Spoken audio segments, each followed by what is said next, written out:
Den 18. januar 2013 arrangerte Retorika fagdag der hovedtemaet omhandlet krisekommunikasjon.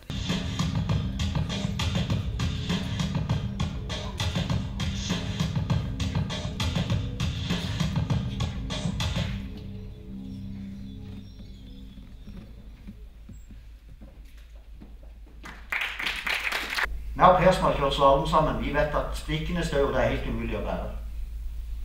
Du må samle dem, for da får du dem på skuldra.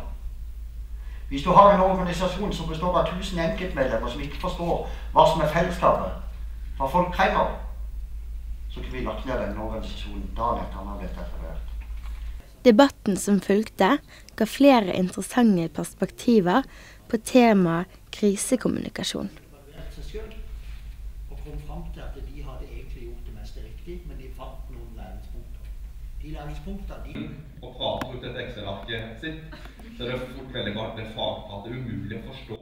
Cirka 90 studenter deltok på arrangementet, som hadde til hensikt å knytte kunnskapen de lærer som kommunikasjonsstudenter til arbeidslivet.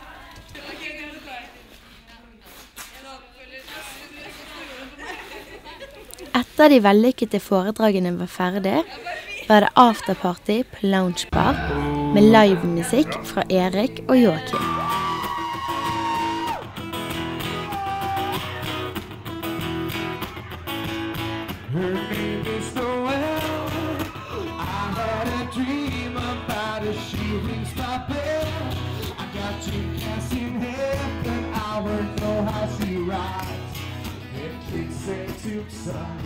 But she doesn't know who I am, and she doesn't give a